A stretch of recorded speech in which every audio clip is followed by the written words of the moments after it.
Alors, salut, c'est JK Architecte.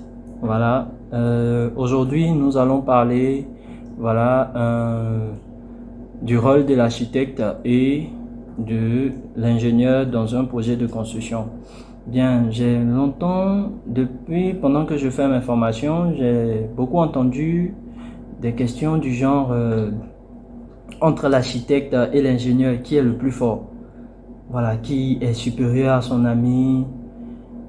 Ce que je pourrais répondre sur cela, c'est que euh, dans les deux cas, l'architecte pour moi n'est pas supérieur à l'ingénieur. L'ingénieur aussi n'est pas supérieur à l'architecte. C'est une question de place. Chacun a son rôle à jouer dans le projet. Est-ce que vous comprenez? Chacun a son rôle à jouer dans le projet. Alors, quand je vais finir, suivez bien, écoutez bien, je vous dirai maintenant qui, voilà, peut-être peut être supérieur à son ami. D'accord? Voilà, chacun a son rôle à jouer. Après, peut-être aussi cette explication, tu sauras, voilà, réellement qui est supérieur à son ami.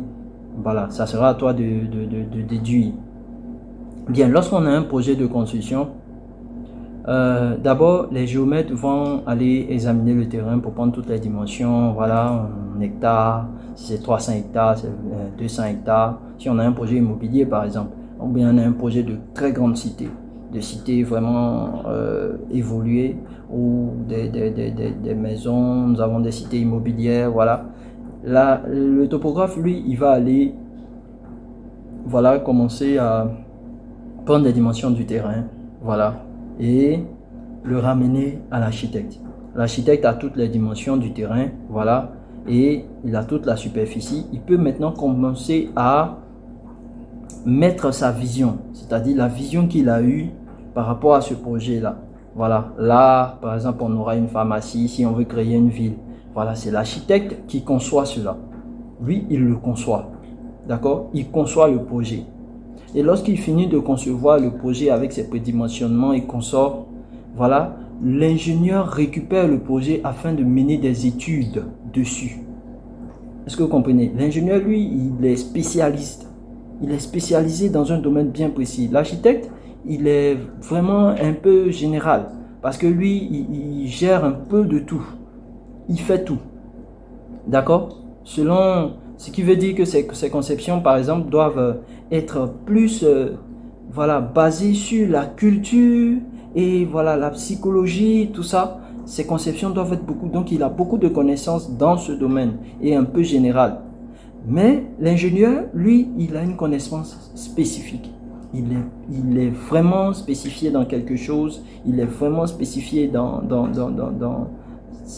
son domaine et il arrive à développer des techniques qui vont permettre à ce que ce domaine soit vraiment évolutif ou bien ce que nous allons faire dans ce domaine soit évolutif.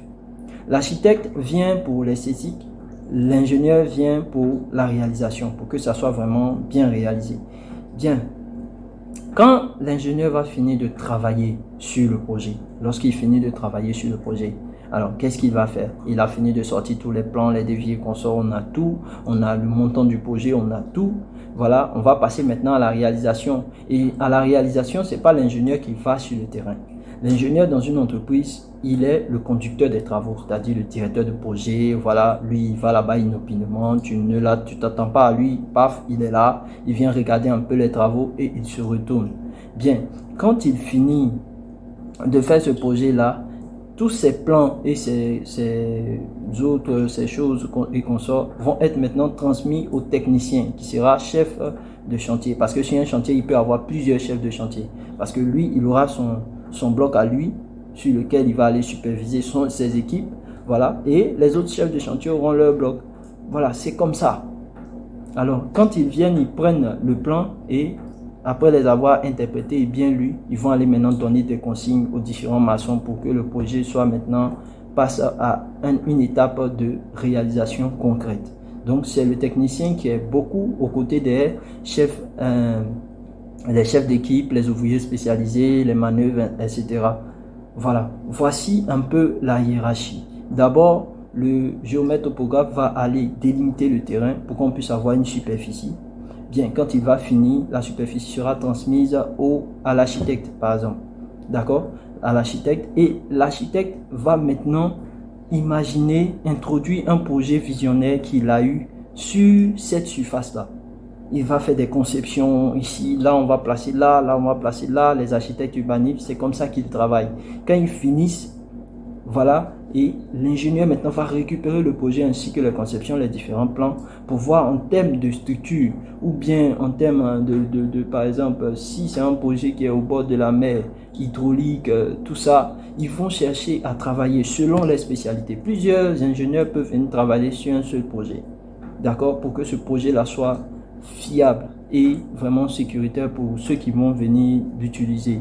Bien, quand ils vont finir ça, les différents plans, les différents documents graphiques qui vont ressortir vont être transmis aux techniciens, les différents techniciens sur les chantiers, en étroite collaboration avec ces ingénieurs-là qui sont leurs conducteurs des travaux, et ils vont maintenant aller sur le terrain pour aller faire la réalisation concrète.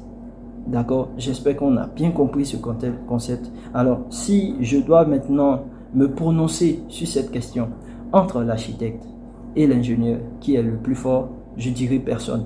Parce que chacun doit être le meilleur dans son domaine.